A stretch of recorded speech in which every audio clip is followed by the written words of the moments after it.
Welcome to the E.A.T podcast, episode number 27. I'm Jerry. Other co-host over there is Russ. Russ, how you doing? I'm doing all right. Recovering from a wonderful wisdom tooth. Oh, listen, the wisdom tooth had to be the bad part of your weekend, but we're going to get into it in a few minutes. The betting has to be the best part of the last month, 6 weeks, the run you're on? Well, it's only good if people are actually following it. Listen, I put out the tweets every Sunday morning, and if somebody follows us or follows the betting patterns, whether it's individually, don't bet mine because mine's been a mess lately. But if they're following yours with the run you've put together, they better be sending you a check as a thank you gift come holiday time. I'll take it. All right, so here we go. Current events. Russ, I don't know if you watched it, but I gave you a heads up that I was watching Red Notice with The Rock. Did you see it? I did. And I liked it. I enjoyed it. I've come to the realization, well, I mean, I guess it's a little naive because I think by now everyone's come to the realization that The Rock and I'm drawing a blank here. Ryan Reynolds play the exact same character in every movie they do. Yes. And I'm perfectly comfortable with it. I gotta tell you, I love them both. Ryan Reynolds, his quirky humor, his witty comebacks. It's the same shit in every movie. And hey, it's like Vince Vaughn. Same shit every movie. Yep. And I enjoy it. So listen, it works. I enjoyed it. So good little caper movie. I enjoyed it. About stealing one of these Fabergé eggs of Cleopatra and a couple twists and turns in there. And I got to tell you, the pieces of what in that movie were great to look at. I mean, pieces of ass were phenomenal. I'll take either one of those girls that were in it any day of the week. These are different times, Jerry. You're a little sexist there. No, Gil, that's a personal favorite of mine. Oh, I know she is.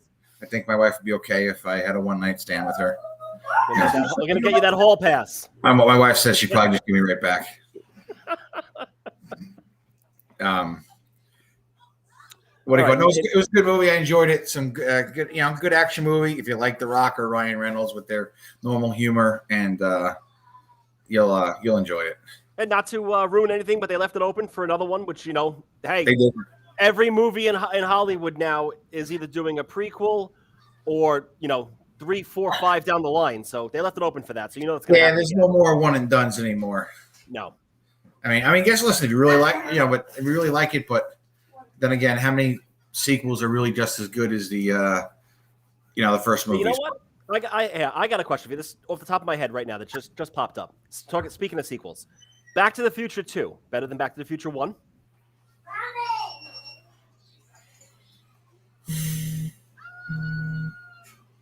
It's close, right? The fact that you're thinking about it this long is the same thought I had when it was proposed to me. Again, most part 2s aren't as good as part 1s, but with Back to the Future 2, I debate it. I'm fine with either. It's the third one that gets me. I mean, listen, I still sort of enjoyed it, but the Wild West thing just disappeared. I think it was one of the ones that did strike gold because it was basically inside the first movie. Yep. Having him go back. The only thing that bothers me all about Back to the Future is that his mother didn't notice that her son grew up to look like Calvin Klein. That that's the only thing that says all right, kind of like the Terminator thing. John Connor doesn't go back if not John Connor, Kyle Reese doesn't go back in time. They don't have John Connor. So how did John Connor exist in the future to begin with? Doesn't make sense. Still love it. Terminator 2 is a good. Terminator 2 is one of the best action movies of all time. Yeah, absolutely. I mean, listen, you find a person that doesn't like the second Terminator, you can't be friends. That is one of the best action movies of all time. Has to be. It was such a good one. But everything after that was just total crap. Oh, I watched the newest one. It was basically they turned roughly the same story-ish, but just made it with a new girl. There goes the conversation right there. Just for me, it lacked it out as much as you can.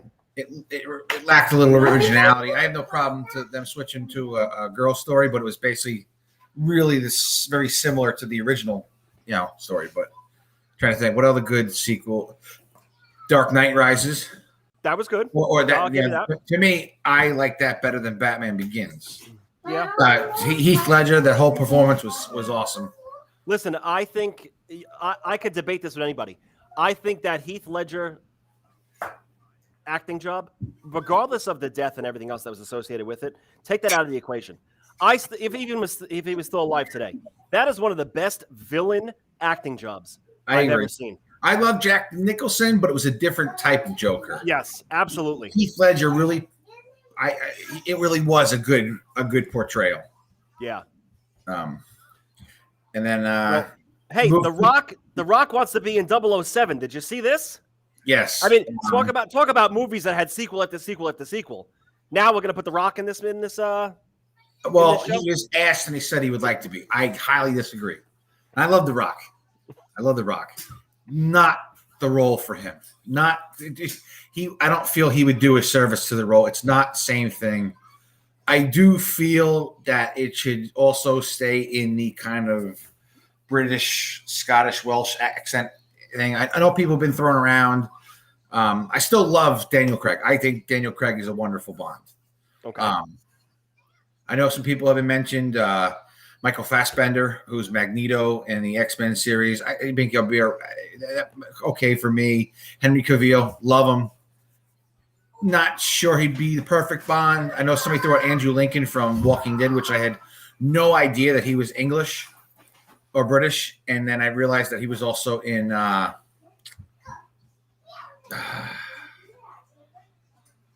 Actually. Yeah, I'm drawing a blank on that one. He was in Love Actually, which is a bunch of British stars. It's like a secret favorite of mine for Christmas. Who else was in there? Let's talk about Tom Hiddleston, who's Loki. He might be all right. I know they talked about Idris Elba, who I really love. I think he might be able to pull it off. But I don't know. I still love Daniel Craig. And I know that they've kind of remade some of the old ones, and I don't know how that would go. But I still enjoy him. But I just don't see The Rock doing it right. I'm not a fan. I have the other opinion on that one. And the only reason why is because the same Bond movie happens over and over again with the same people over and over again. And throwing The Rock, who is a muscular, jacked guy, and not the typical Bond character, I would be interested in seeing one episode, one show of it, and see if it works. I think as far as multiples, I'm not interested. There's too much to ruin. Plus, I think, like I said, it should stay in at least some sort of European actor. It's that foreign role that I think if we cast The Rock, a lot of Europeans would be highly upset about that. And not that I really give a crap what they think, but I don't think that he fits that at all. Great for action movies, but hey, if you wanted to put the Rock into the Mission Impossibles, that's another good one. And I'll be honest with you, fucking hate Tom Cruise. He is a turd of all turds. I love his movies. And I got to tell you, the last few Mission Impossibles are actually really fucking good. Really? Yes, they actually are really good. I enjoyed them thoroughly. I look forward to the next one. And it's just amazing. I can't stand him, but I love his movies. Oblivion was great. Last Samurai was great. There's a whole list of them that I love, and it's weird. I love his movies. I can't stand him. Jack Reacher, loved it. Can't stand him. Maybe it's the Scientology thing. Yeah, I was gonna say I like the classic Tom before all the Scientology and everything else. Poked its ugly head and made it out into the world. I like the Cocktail, the Top Gun. I like those. I'm not the new stuff and everything else that's going on with him. I haven't really been a fan of lately. Did Top Gun come out? The new one? That's a good question. I don't even remember. I remember seeing it. With all the COVID and everything, that's a good question. The rumor was Top Gun 2 was coming out. What was it? Hot Shots Part 2 with Charlie Sheen? The young kids. According to Google, Top Gun Maverick is a 2022 PG-13 action film. So no, it's not out yet. All right. So we're waiting on that. You know what? When we watch that, maybe he'll turn my opinion the other way. I did see like a political shirt the other day. It was Maverick Goose 2020. Bring back that love and feeling. Let's do it. That's pretty. I'm sporting the E.A.T podcast shirt tonight, but we're gonna need a Jerry and Russ 2024 shirt. I like that idea too. I'll take it over. I'll take it over the bozo that's in there and the orange bozo that just left. Not that we get political here. I'll get political one for a second. I hate them all.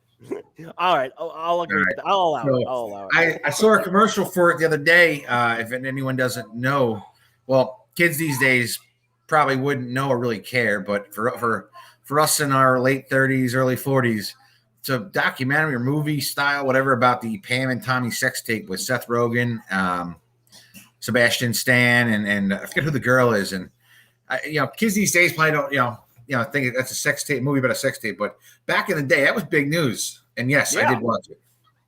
Well, everyone watched it. Everyone watched it. Wanted to see Pam. There wasn't a man on earth who didn't want to spend the night with Pamela Anderson in her Baywatch days. 14, 15, 16. Pam was the dream back then. Yes. Many a sticky page back then. I'm sure we all. My wife just said now she's crusty. She didn't age very well. No, she didn't. If I could describe what has happened to Pam over the years, I would say she ran the 100-yard dash and the 90-yard gym. That's what I would say. A couple of them too. I think even Yasmin Bleeth. They all went down the rabbit hole. And then speaking of sex tapes, Kim Kardashian, notorious for hers.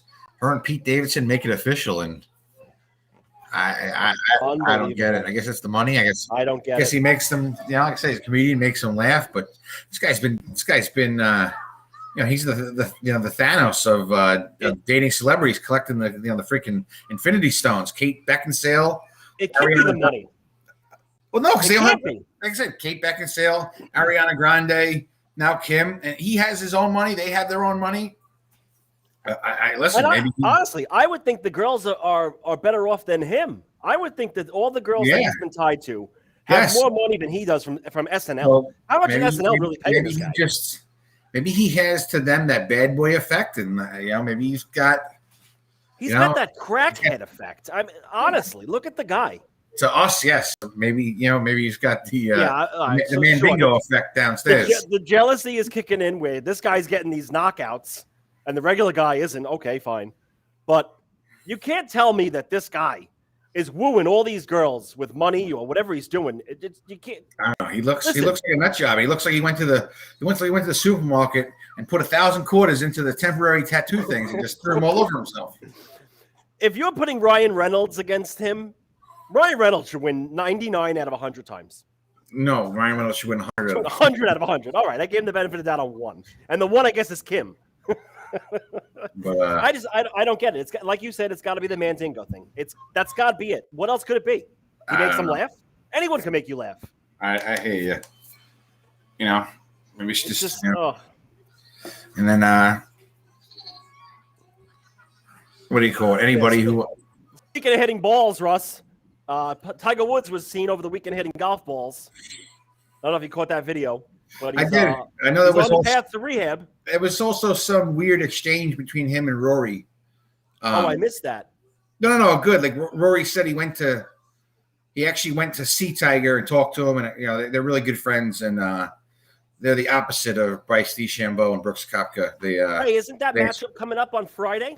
It is, and they fucking hate each other. I can't stand. I used to not be able to stand Brooks, but now I kind of like him, and now I love the fact that people yell Brooksy at DeChambeau because they hate him too. He's an arrogant fuck.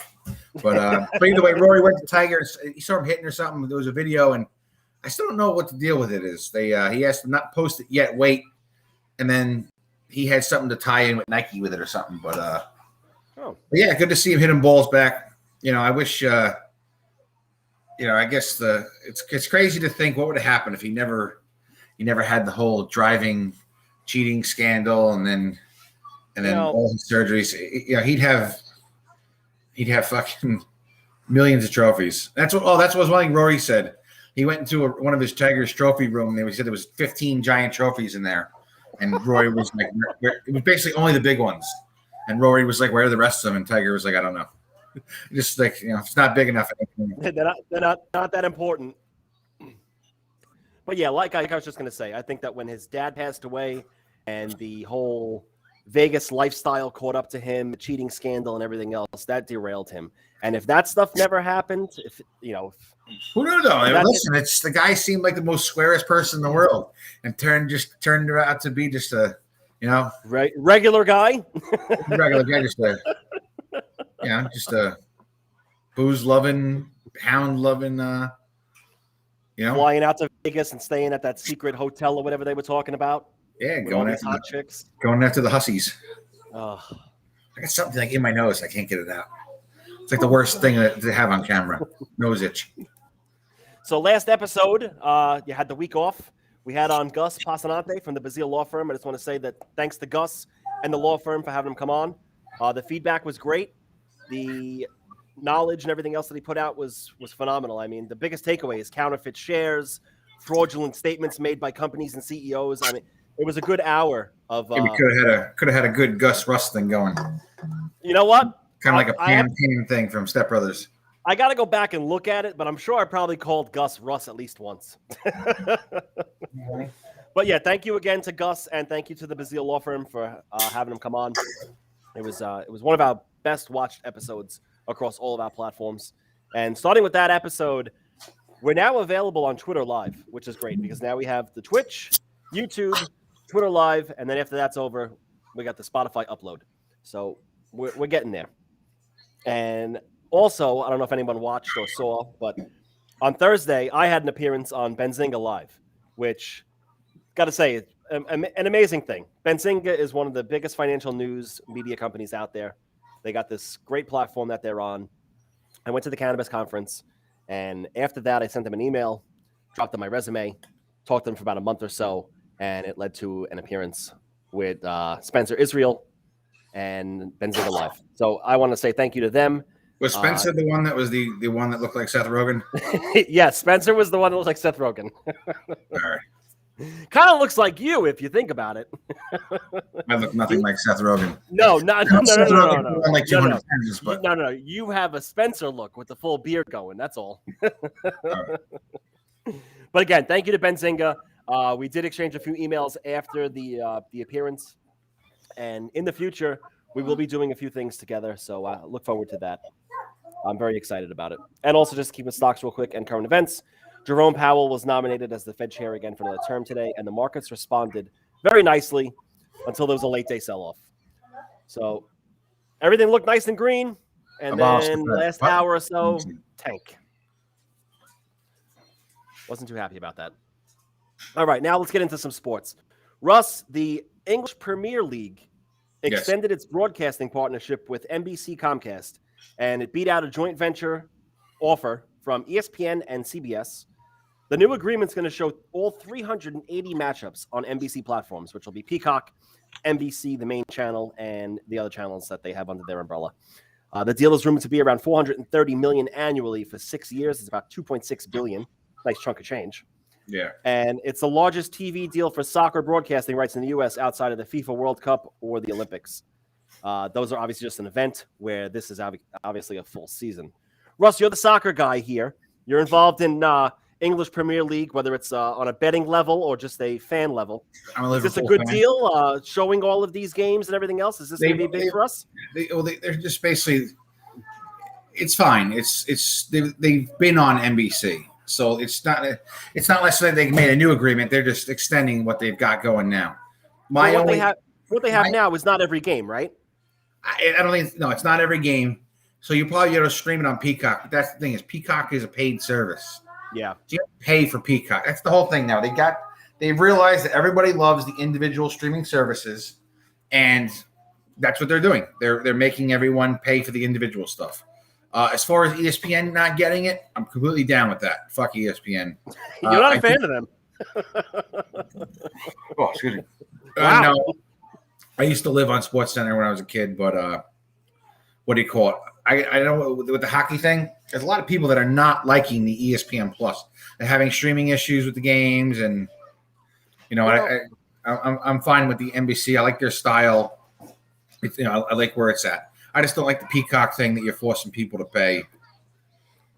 So NBC puts Notre Dame football games on Peacock, which I think is a crock.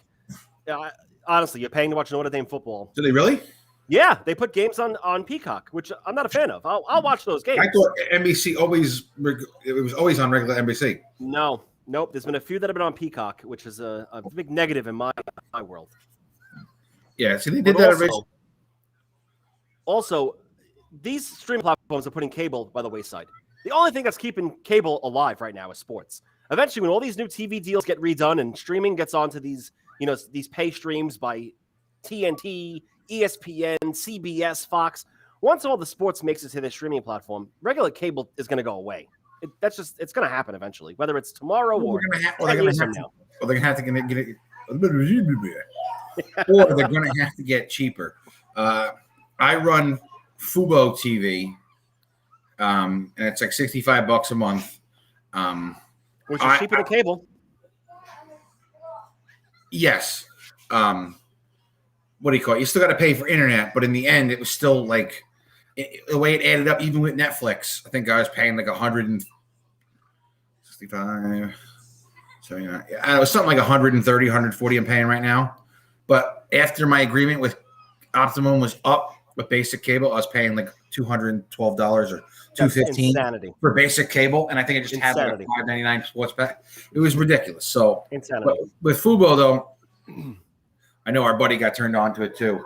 I like it because you could be 30 minutes into a show or a movie, and you have the option of playing it from start or recording it and a recorder from start. So it is cool, but in the end, it has its own glitches, but it also has movies on there that you can watch, free movies. You can search a show, and it'll give you all the shows that are available that if they've aired, you can watch them now. So it's kind of like got its own DDR for the most part. It's not perfect, but it's a good old. Not that I meant to plug Fubo here. Just we kind of went there. I got to say, though, honestly, I mean, you just said before you weren't really a fan of the ESPN Plus, and there's been people who have put out there that they've had issues with the streams. I got to say, honestly, those issues aside, and I haven't come across any of those issues, the fact that I can watch any out-of-market game on ESPN Plus as a hockey fan is huge. There's no need for the center ice package anymore. It went by the wayside. Because with Disney Plus, now you have Hulu and ESPN Plus tied in, and again, all the hockey games. It's perfect. And don't get me started on the local TV blackouts, because that just drives me nuts. It's ridiculous that I can't watch the Devils or the Islanders and the Rangers aren't on when I'm on ESPN Plus because it's on MSG. I just think it's crap.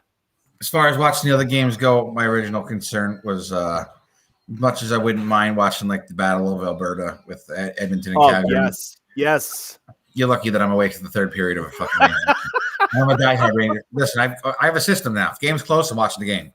If we're up like 3 goals in the third, or we're down 3 goals in the third, most likely I'm going to bed. Granted, I can miss one of the greatest comebacks of all time, but I don't want to see them blow a three goal lead in the third. All right. Getting up at 4 a.m. kind of gets to you after a while when you're fighting your eyes, and it's if you're up 4-1 in the third, believe me, I'm not fucking staying up until 10 o'clock to watch them blow that shit.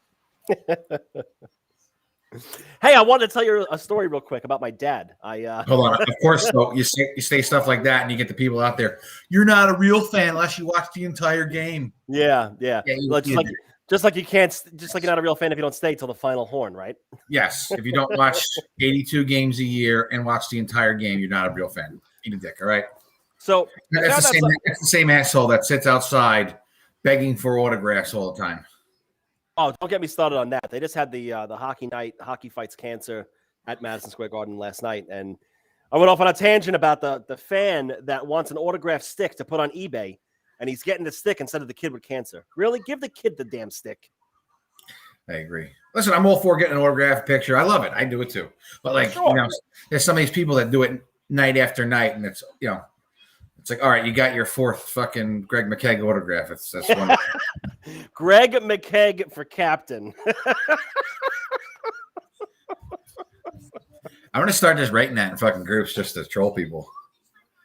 Oh, they're gonna lose it. I'd I've fucking seen those die. groups. It's toxic.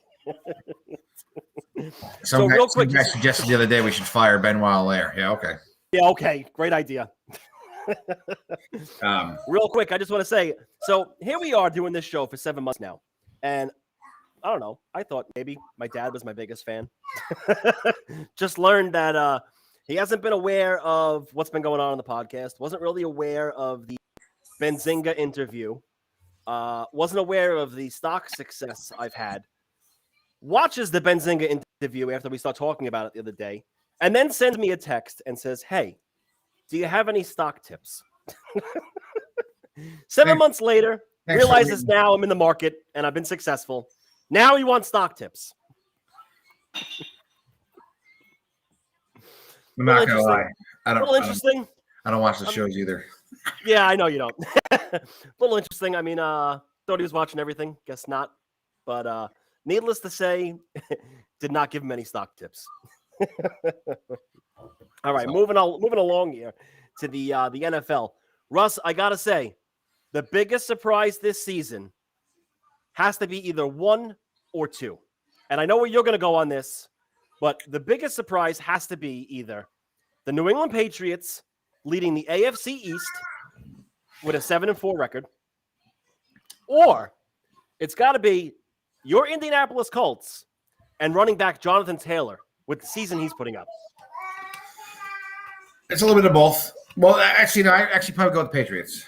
Really? Yes. Oh, wow. All right. You stumped me there. I really thought you were going with Jonathan Taylor. I'll explain both. Okay. With the Patriots, people were basically Mac Jones is getting better and better every week and making Belichick look like a genius for drafting him. And I guess making it look good that he let go of Cam Newton and didn't keep the controversy because they're 7-4, playing some damn good football. Yep. And listen, this is the same team Cam Newton had last year. I'm not aware of any huge movements with them over the offseason. Nothing season altering, franchise altering. With last year. And Mac Jones has got them playing some damn good football. And if this is a sign of things to come, then Jesus Christ, I'm sorry for you Jet fans out there. It's the fucking Pats.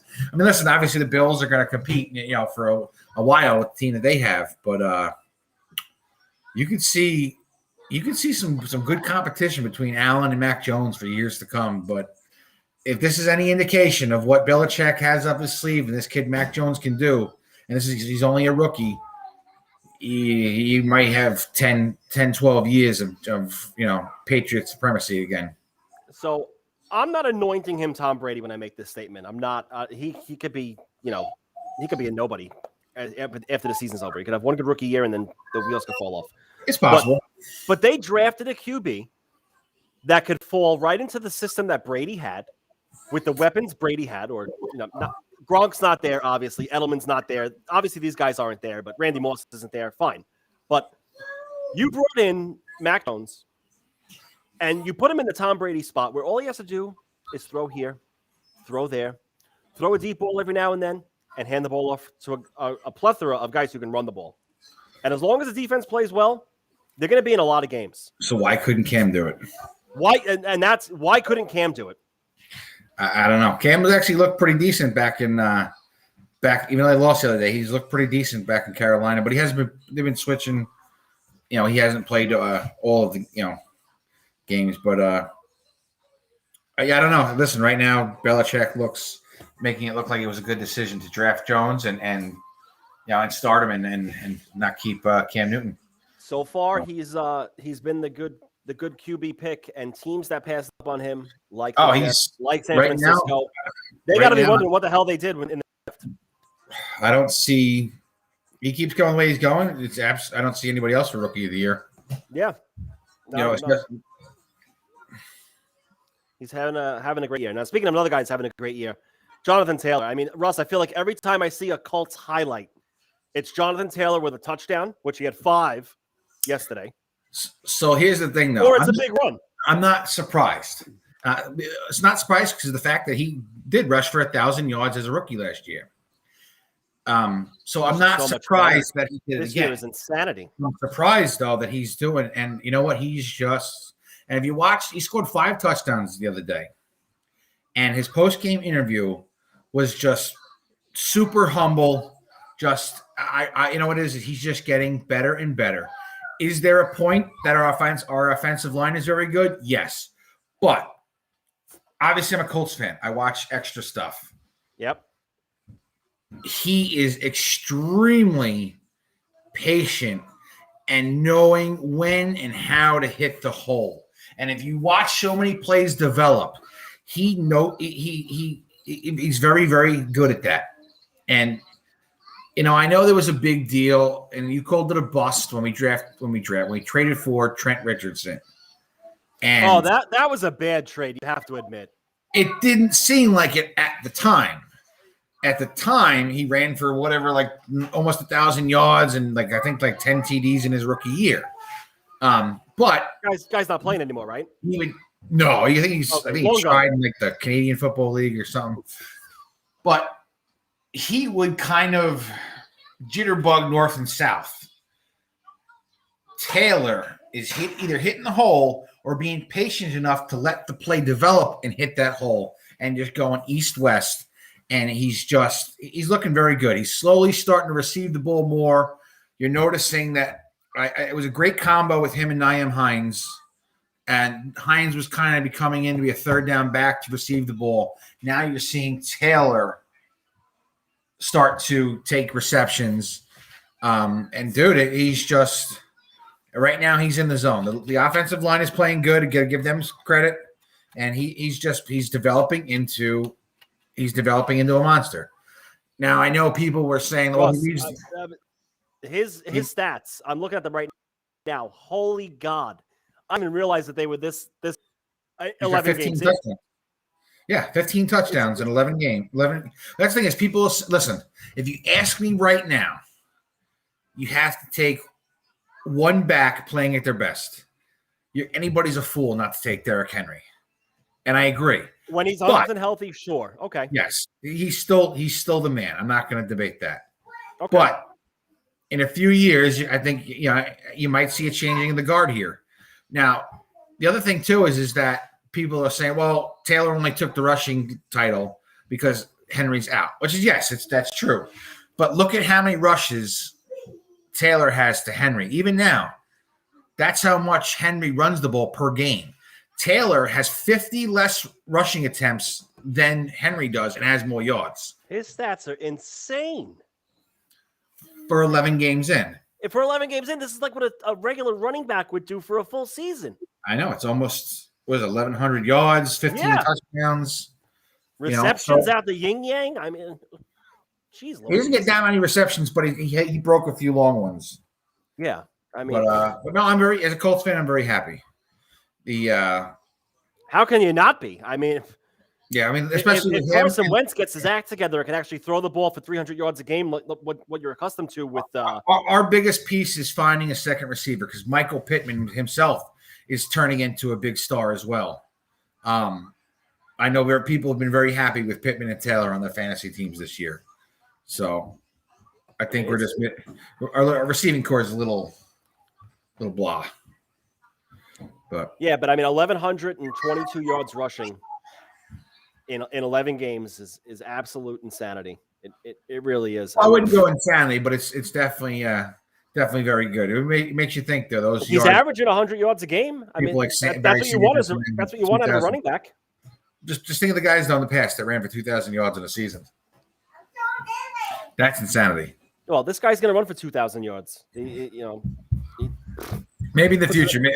He'd have to have some serious games to do that with 6 remaining. But watch, he goes off for he goes off. I mean, every game he's got a 50, 60, or 70-yard run. He's like I said, he is extremely patient and knows when to hit the hole as the play develops. And that's what you need. That you can't ask for anything more than that. Not pussyfooting around, running. It's something that I don't think you can truly teach that. It's something that comes with instinct. So he keeps putting up years like this, Russ. Keeps putting up years like this. The contract is going to be great for this guy. And they're 6-5 right now, and it makes me mad that we blew games to the Titans and blew that Monday night one to the Thursday night one to the Ravens. That we'd be 7-3 right now instead of 6-5. So listen, they just blew the doors off Buffalo, and Buffalo was my pick for the Super Bowl. So if they're going to blow the doors off teams like that, they're in the conversation to go pretty far. I hope so. Still got to put some things together and learn to close out games. So, but last Sunday was definitely a 60-minute effort. Moving on, Taysom Hill and the New Orleans Saints agreed to a new 4-year contract today, and it pays him according to position. So the base is going to be $40 million, and if he becomes the starting QB and replaces Jameis Winston or whoever else over the course of the contract, the value goes up to $95 million. This is a unique player, plays QB, also runs, catches the ball, plays special teams.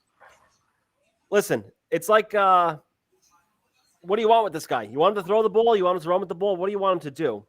Of course, obviously, he's going to want to be the QB down the line. And Jameis Winston's nothing to brag about. I'm not a fan of Jameis Winston. He's an interception machine. On a side note, hi, Bob. I don't know who the fuck Bob is, but he always follows us. We thank you for the support. We appreciate it. I don't know who Bob Heagley is, but I love the support. Love that you were active in the chat last week when we had Gus on. I don't know who Bob is, but Bob's a big fan, and I'm thankful for that. But as far as Taysom Hill goes, he's like a modern-day Cordell Stewart, but I don't think he's really that good of a quarterback. I don't know. Pay him accordingly. They love him down there. I think he served his purpose when Breeze was there, but I don't know. They got to find their groove. I'm not opposed to Winston. He is an interception machine, but he can still throw the ball. Yeah, I don't know. It's a very weird contract. I've never seen something like that. Yeah. Your contract depends on the position you're playing. How does that work with the cap? How does that? I have no idea. Yeah, it's in limbo. I mean, it's 10 mil minimum and 20 plus if he's a QB. So it's going to be good. Going to be interesting.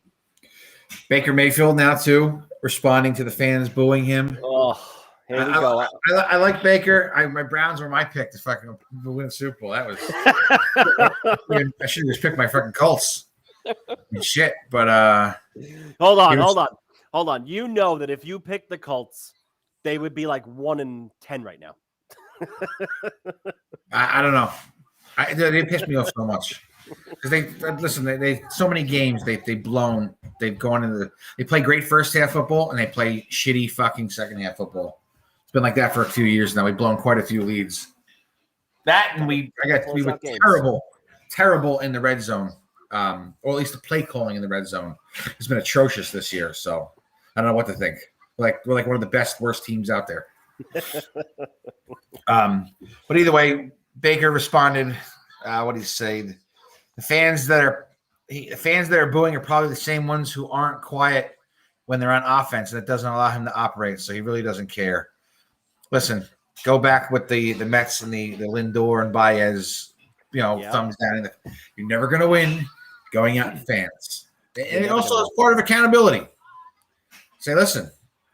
Well, he did that. He said he talked to his team and that, that's what matters to him. And I understand that, but still, just got to play the game, dude, as far as the fans say, listen, I played like shit. We got to win. Let's be lucky. Let's move on. But they have it right, dude. That he's had this aura and he had this team and they have the weapons. But what happened? 1 week they look great. 1 week they don't. And he's got to – I think you're going to slowly start seeing of – do they stay with Baker or do they start looking elsewhere after this season or next? Yeah, and I get he's dealing with injuries. Fine. He's got a shoulder issue and a non-throwing shoulder. Okay. I don't know how much that bothers you in the game because you're not throwing with it.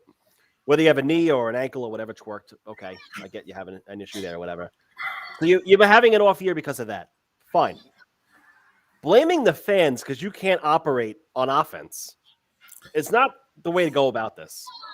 When you're on the road, the fans are loud, and you operate just fine. Why is it an issue at home? Let them chant and cheer all they want or boo or whatever it is. You could still operate on the road. You can operate at home. It's just an easy way of him saying, hey, without saying, hey, we suck. Now he's blaming fans. And don't forget, the fans are the ones that pay your salary. Yeah, he's a douche. I like him, but he's kind of a douche. He's a douche. Maybe it goes the opposite. I used to love him. Now I'm starting to think he's a douche, kind of like Aaron Rodgers, and then the opposite of Brady. Fucking hated Brady. Now I love the guy. I can't believe that you now have a man crush on Brady. It's the after move. All these years. It's the move. It just how do you not like? I don't know. It's just getting him out of New England. Is that what it was? Just he's far away now in Florida. Maybe I don't know. I just think he was just terrible. Then he went to Tampa. It seems like he's having fun now, especially the boat parade. That motherfucker was messed up. He looked like he had a good time. He did have a good time. Throwing the Lombardi Trophy from boat to boat and everything else they were doing. They had a great time. Boats and hose. Somebody who's not having a great time right now is Matt Nagy and the Chicago Bears. Reports out of Chicago are that he's lost the locker room, and the majority of the locker room want them fired. Now, the Bears have never fired a coach ever, which I find shocking. But this isn't working. Trubinsky didn't work out for them. Justin Fields is now hurt. Bring back Lovie Smith. Anybody, right? I mean, they haven't been good for a while. I remember. Bring back Mike Ditka. Why not bring back him? Ditka. And then Bob says F Tom Brady in the chat. All right, Bob, we disagree with this one. In surprising news, anybody that watches the NFL Red Zone with Scott Hansen, not related to Chris Hansen from Catch Predator, apparently he does not pee when he's on the air. 7 straight hours. He's only peed once in all years he's been doing it, and says that he dehydrates himself the morning of and basically holds it the entire time and has one banana the entire day. Listen, I call fake news. It's fake. There's no way this guy does not pee, whether it's in a cup, a jar, run to the bathroom 5 feet away, or whatever. There's no way this guy's doing that. Listen, I'm not going to be offended if I'm watching the Red Zone and he disappears for like 2 minutes. So you go to the quad box or the octabox or whatever the hell he's got going on there. I'd be doing that job. I would have the WrestleMania 5-minute bathroom breaks, and I'd be eating. I'd be having wings with you, wings and beer as we're going a freaking game. Listen, I gotta tell you, that's a dream job. Yeah, I'm like, free, Taylor for a 20-yard touchdown. Let's have a wing. Let's chug a beer. You do that job for free, guaranteed. Because I would do it for free. The guy's watching football all day. Chug a beer for every touchdown. I'd have alcohol poisoning every game, every week. Yeah, 80 touchdowns plus, and you're stumbling out of there. It'd be the first quarter, and I'd be like, "Fuck." What are your thoughts on tonight, Tampa? Speaking of Tom, Tampa and versus the Giants. Listen, I don't see any way. Listen, I guess the clock is right, twice. But I got a stat for you, Russ. I got a stat for you. All right, let's see this dumbass stat. You being the betting guy you are, Brady, who's getting Gronk back tonight, as long as he makes it through the pregame warm-ups and everything else pregame, is going to play. In the last 11 games, Brady has not covered.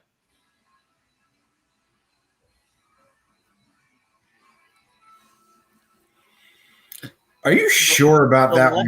The last 11 primetime games, Brady has not covered. He's 0-11. Oh, primetime games. Primetime games. I think about games in general. My bullshit. No. Primetime games on national TV. Brady is 0-11 against the spread. The spread tonight, the last I saw, was 11 points. The Giants were getting 11. Does he cover tonight and break the schneid? Or is it 0 for 12? You're looking it up. He doesn't. I'm going with Tom. I'm telling you. Yeah. I'm going with Tom. You going with Tom? You're laying the 11? Fuck it.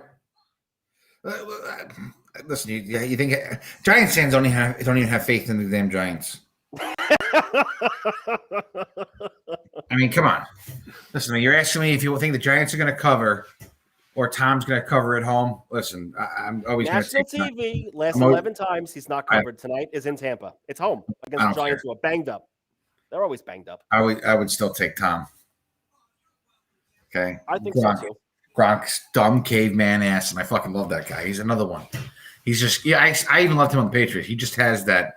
He is the epitome of what a fucking meathead is, and I love the guy.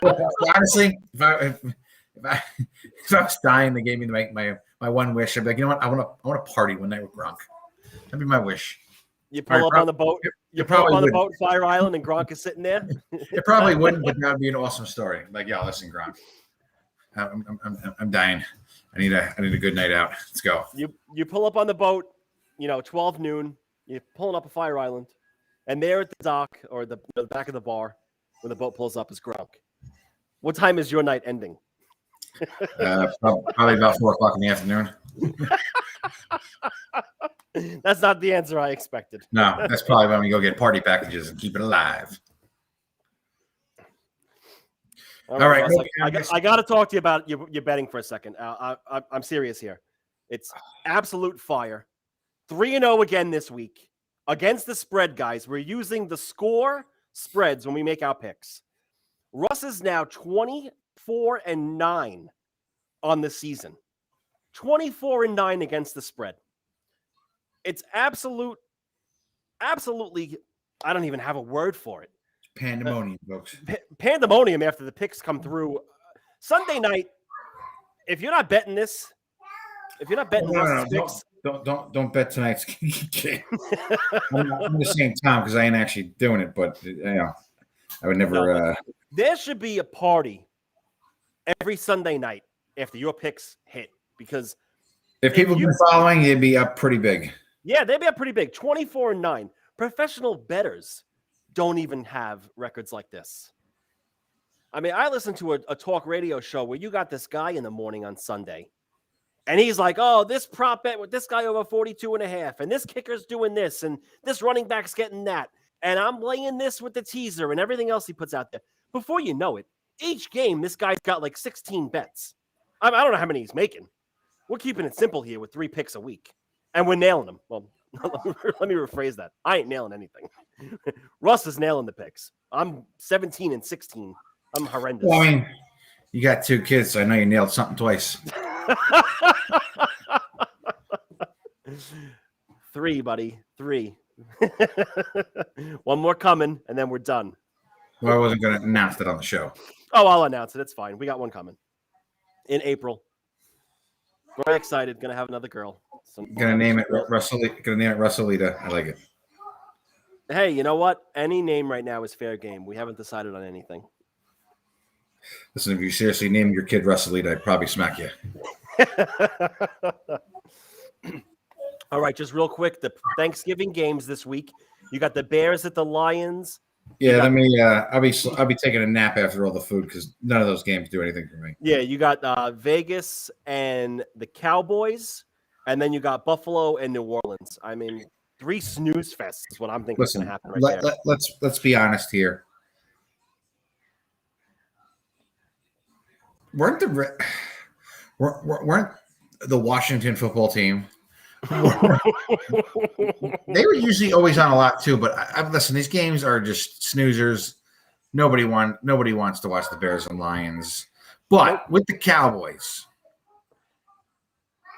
who are they playing again?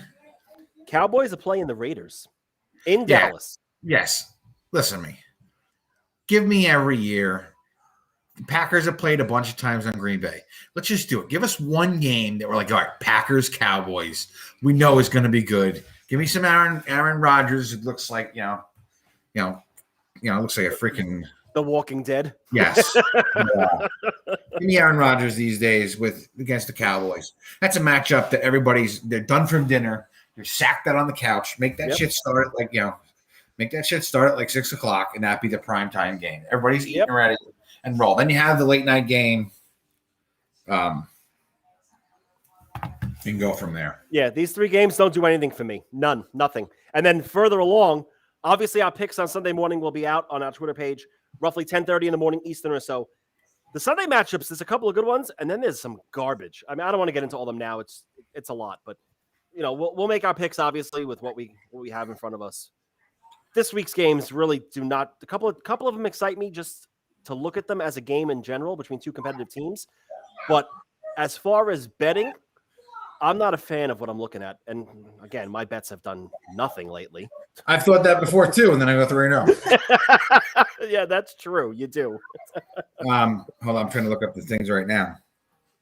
What, you're looking up the games? The games for this week I have right in front of me for week 12. Lions versus Bears, best game of the day. Except I know who that is. That's a Lions fan. I'll tell you what. I'll go with the Lions. I'll give you your first win against the Bears.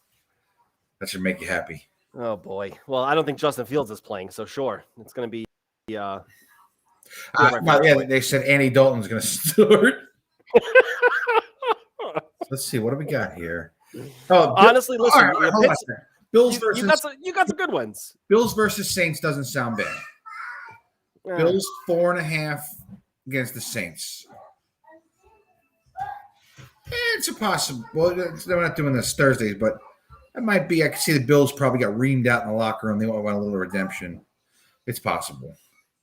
Even without Fields and Andy Dalton starting, the Bears are still favored 3.5 against the Lions in Detroit on Thanksgiving.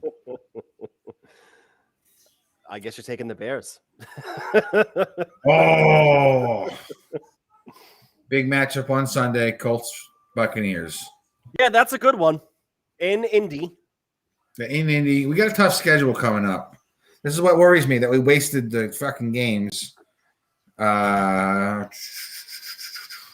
Buccaneers. But then we got the Texans, okay. But then we play the Patriots, the Cardinals, the Raiders. All right, it's not as bad as I thought it was then. No, but you got some tough matchups in there. Who's dead to me? I got the comments. You're dead to me.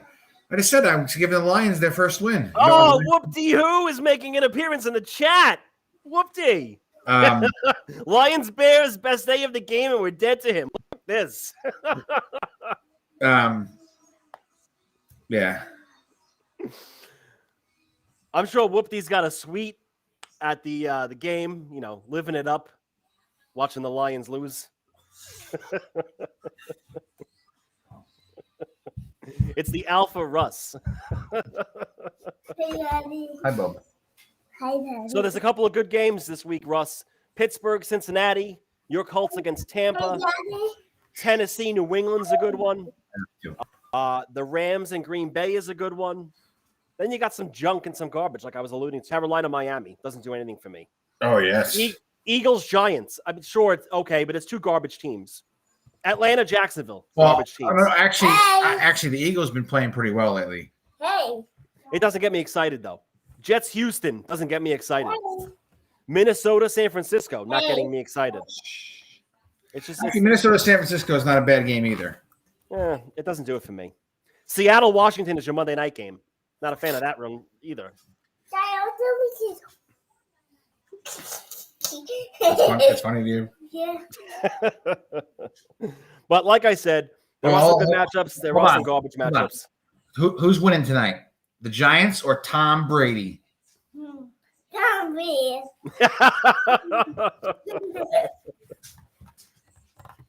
All right. All right. Hey, how did Tom Brady. What's out, Mom? If Tom Brady breaks the schneid, there we go. Hold on. Whoopty who says hi, little Russ. Say hi, Whoopty. I would be. All right.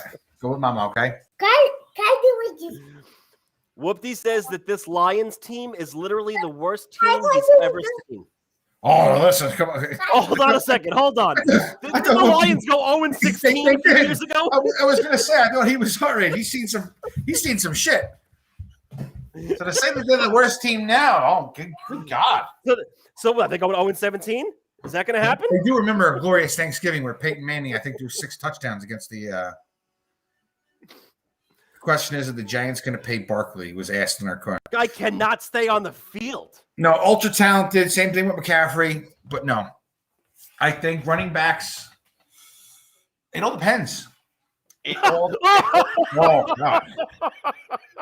I don't know who Bob is, but Bob's going after Whoopty in the chat. I don't know. That was a little uncalled for. That comment was actually a little uncalled for. All right, a little bit. All right, Bob. I don't know. Going back to the 0-16 Lions, Whoopty said they would literally lose games like 47-35. And this year they're getting blown out.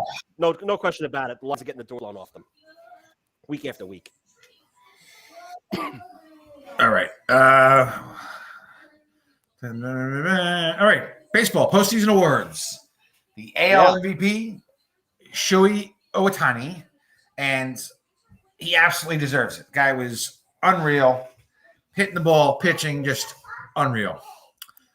The NL MVP, Bryce Harper. I'll be honest with you, I can give two craps about Bryce. I think he's the biggest douche in baseball, or one of them. I don't know about you. I don't know anybody that actually likes Bryce Harper. He is a hell of a baseball player, but whatever. And then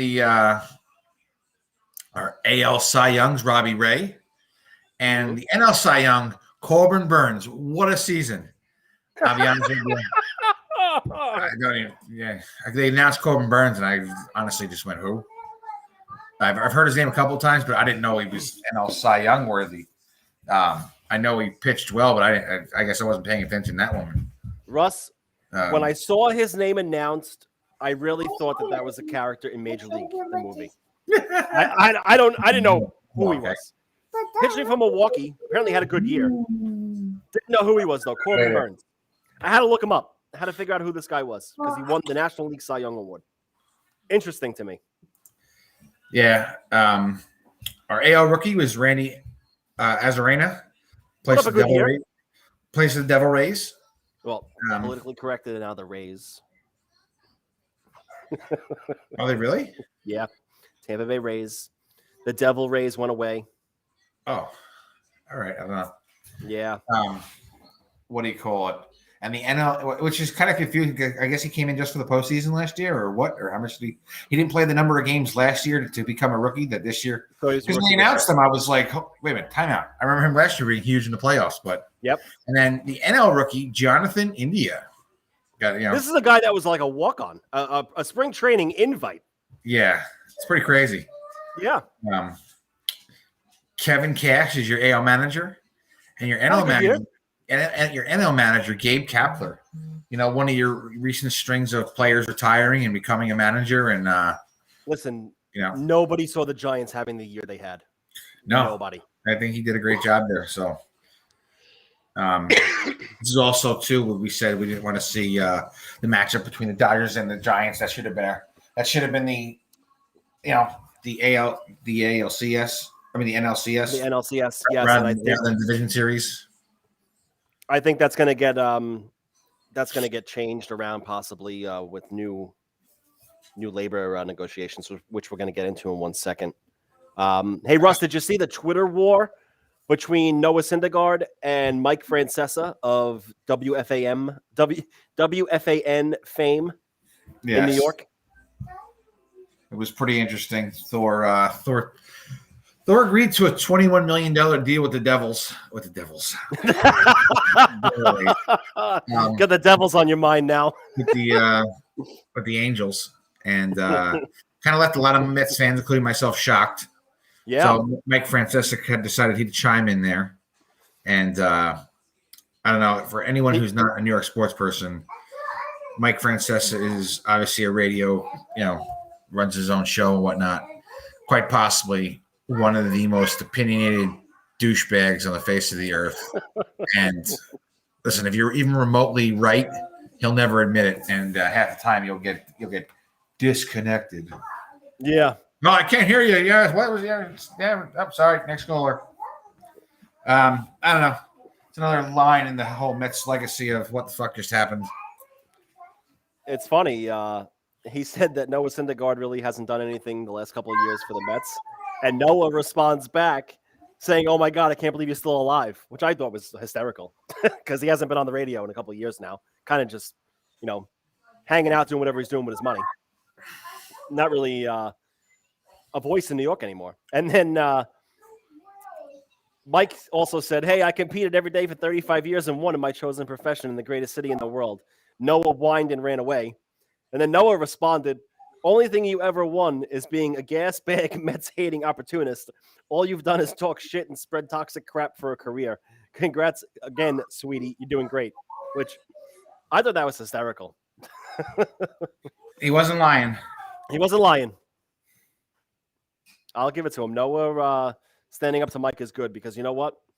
Mike wasn't afraid to share his opinion, and it never was never a good one with the Mets. He attacked them year after year after year. In other news, Toronto re-signed Berrios to a 7-year, $131 million deal, and I thought when I first saw that was a little low. I thought he would have got more money. I'm shocked that he signed for that. Also, the Tigers took away Eduardo Rodriguez from the Red Sox with a 5-year, $77 million deal. And the Astros have re-signed Justin Verlander, who missed a year after recovering from Tommy John surgery. Russ, we got an impending lockout coming up in baseball. Current deal expires the 1st of December when the clock hits midnight going into the 2nd. And baseball attendance and ratings are down. Everyone's opinion of baseball lately is that it's in the toilet with 7-inning doubleheader games and the DH and all the other new rules they've imposed. New TV deal starts next year for buku bucks, and you got a lockout pending. I'm not a fan of this. You're basically screwing the fan. You're screwing the regular guy who likes baseball and watches it with his kid or spends an arm and a leg and goes to a game with his family by this happening now. Because all you're doing is fighting over money. That's all this is a fight over money. And you're screwing the fan. I don't think a deal is going to get done, and this is going to drag into spring training. I mean, this brings back memories of the strike. Yeah. For me as a kid. Your thoughts? Yeah, whenever you go to these negotiations, it always gets ugly, and both sides try to just pin each other as just greedy fucks. I'm always going to side with the players anyway. Whoop-dee-hoo in the chat says that the Tigers are getting Correa. Book it. Sure. I don't know about that. Houston is in Texas, and Texas is one of those tax-free states, and that seems to rule a lot of these negotiations lately with teams that are based in like Florida, Texas, where you're not paying taxes on things, and Michigan and Detroit and those Detroit, Michigan, just like New York. Oh New York. Shit!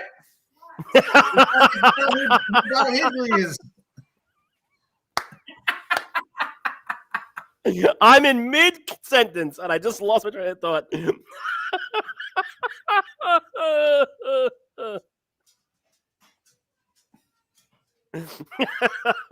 All right, we found out who Bob Heagley is. Oh, man. All right, Bob Heagley is a friend of ours from one of our chats. using a different name, obviously.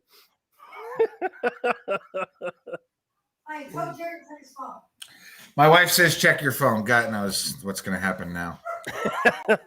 Whoopty says 10 years, $330 million. He won't say no.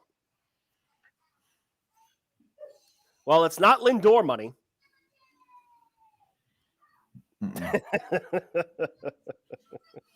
It's not Lindor money. So I would think that these guys, the Trevor Stories, the Correas, all these free agent, even Javi Baez, these free agent shortstops are waiting for the first contract to hit.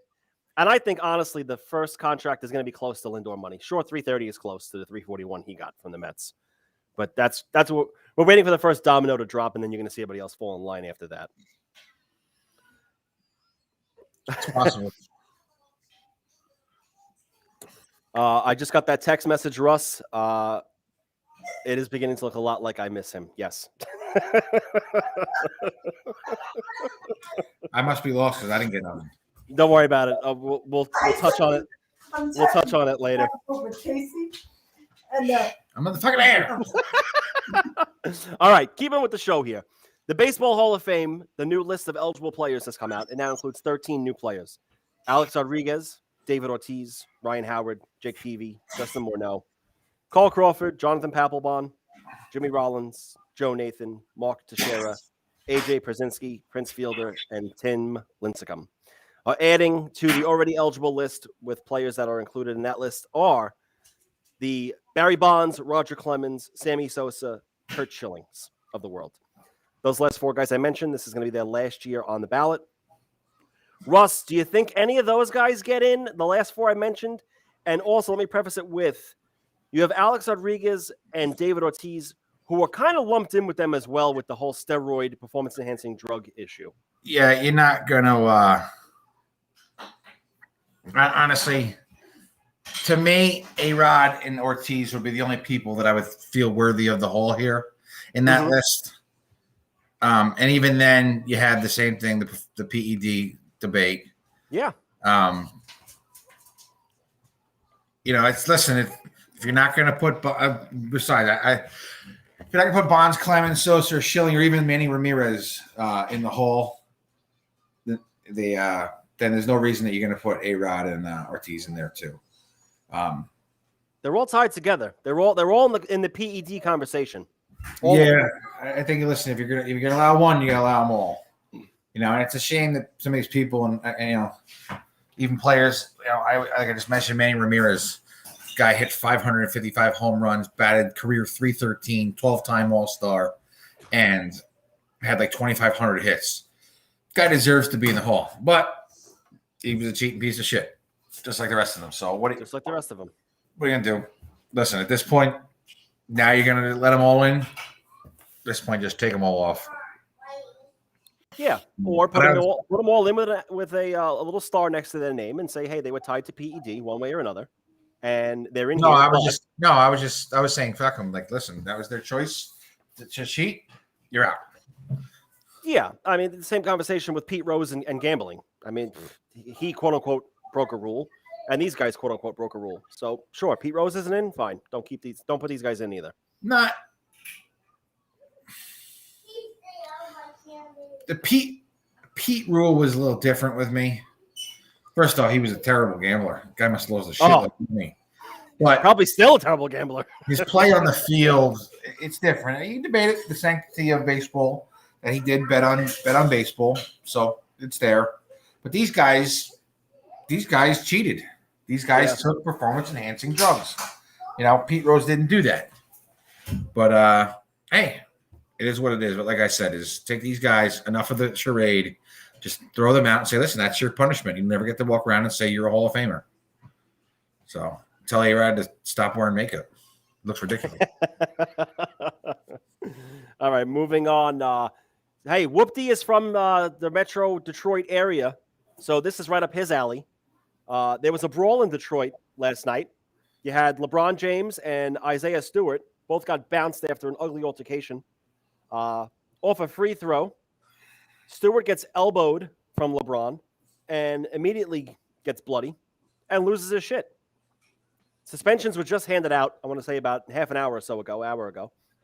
LeBron gets a game for recklessly hitting Stewart, and Stewart gets 2 games for escalating an in-court altercation.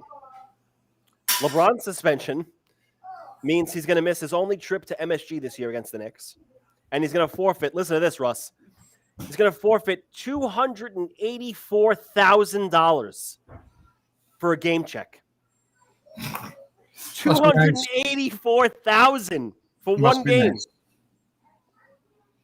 Let me just add to this whole thing. I don't like LeBron when you compare him to Michael Jordan. Michael Jordan is the end-all be-all when it comes to me and the greatest of all time in the NBA.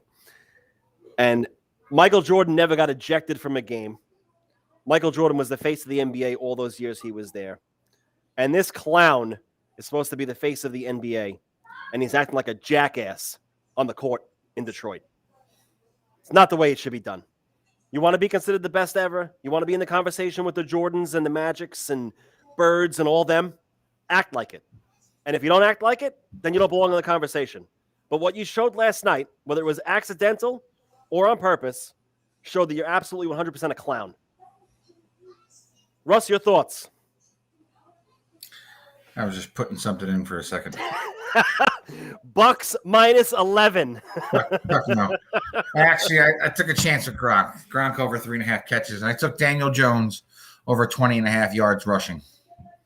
All right. He likes to a couple games. He got some good runs. I think he'll be under pressure from the Bucs defense tonight. Okay. Of course, it doesn't always work out like that. But I gotta tell you, early in the season, Josh Allen was wonderful for me. I think I had a game where he was like over 41 yards rushing, and he did it in like the first half. Oh, that's easy money. But then I had a game with Carson Wentz like over like 11 yards rushing, and like every game before that he had like 12 or 13 yards, and I was like, I think he ended up with like 2. You know what sucks?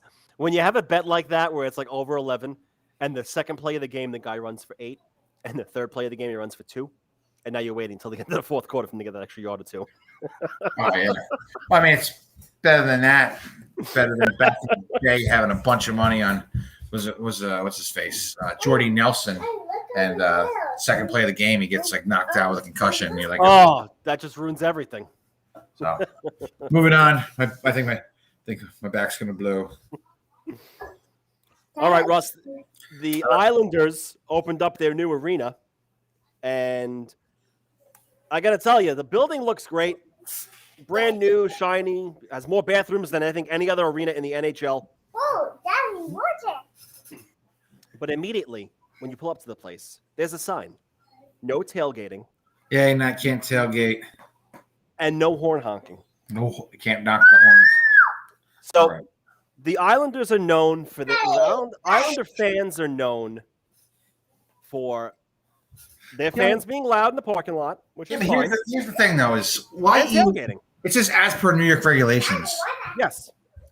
Listen, honestly, when are you honestly going to tailgate for a hockey game? You know what? I would tailgate right now for probably another few weeks. No, I wouldn't even tailgate that. It'd be the first game of the season. It'd probably maybe be a Ranger Islander game. And other than that, it would be playoffs. That's really it.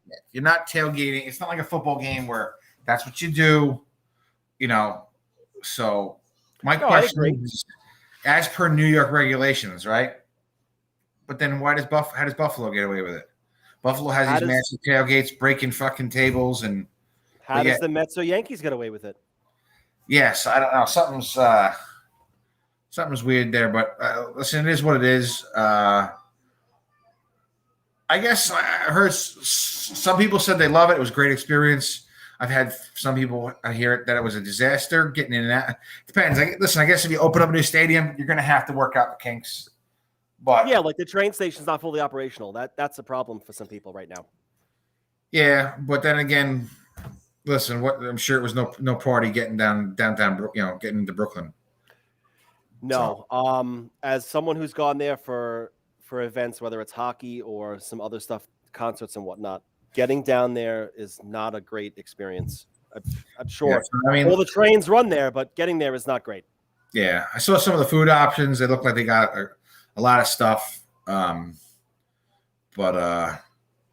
I'm kind of glad that they got out of there. I wish they would have stayed at the Coliseum. I feel bad, but hey, I wish that Lighthouse project got done. Would have been great for the whole area. They got their arena, and they're not going to go to Brooklyn anymore and see the scoreboard off to the side. So yeah, they got their building, and the Rangers are going to be there Wednesday night, so we'll get to finally see the Rangers play there. And I just hope for our sake that the Rangers are not the first win. Oh God! I don't want to be that trivia question answer. They'll put up a fucking banner with that one. Yeah, exactly. The Rangers, after a nice Colts win yesterday, I got to watch some craziness with my Rangers. In the second period, 4 goals were scored in a matter of 1 minute and 22 seconds. I texted you WTF, and then you, I guess, caught up to what I was watching and saw that there was all these goals. It was just one after another, bang, bang, bang. It was. But either way, going in tied, looked like it was going to overtime. Yep. Ryan Lindgren scored for the Rangers with 0.4 seconds left in the game. It was quite unreal. It seemed like almost a playoff atmosphere with how everybody went wild.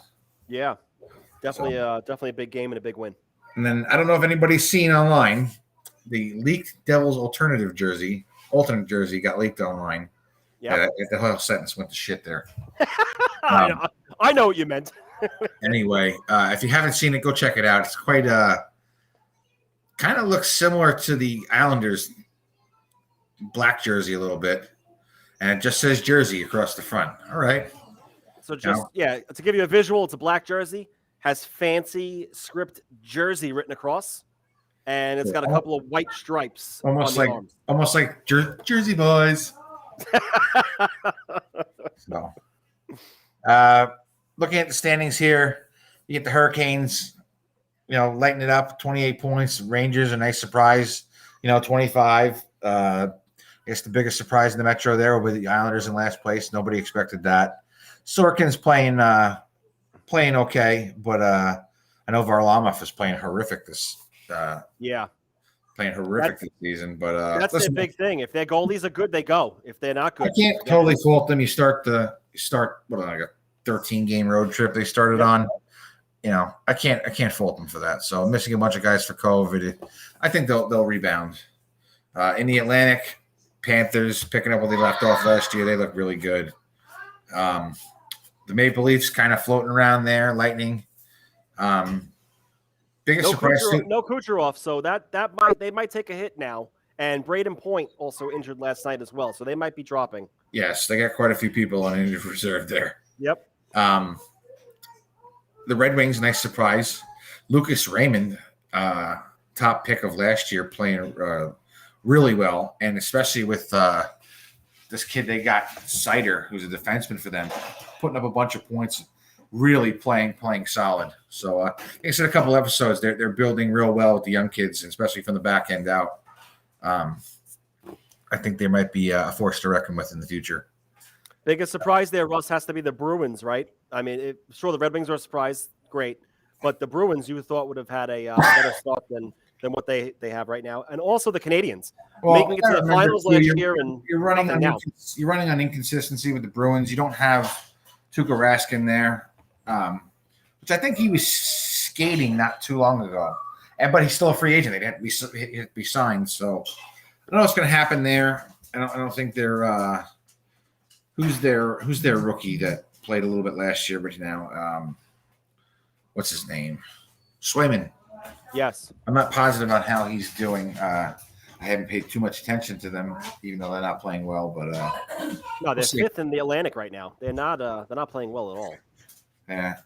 Moving to the Central, big surprise. The Abs are not playing that well. Not the way they were playing last year.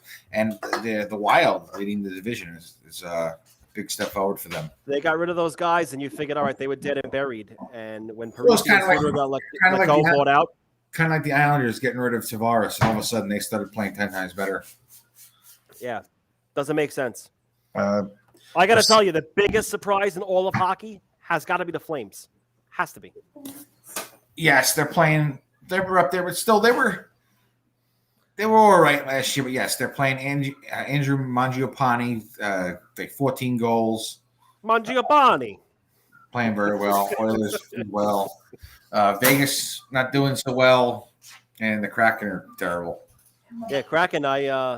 Listen. They're not holding the candle that Vegas had for their first year. That's for sure. They're not making it to the finals. That's not going to happen. All right, but this is going to put a bow on episode 27. We'll be back next week. Russ and everybody watching, happy Thanksgiving. I'll give you something to gobble.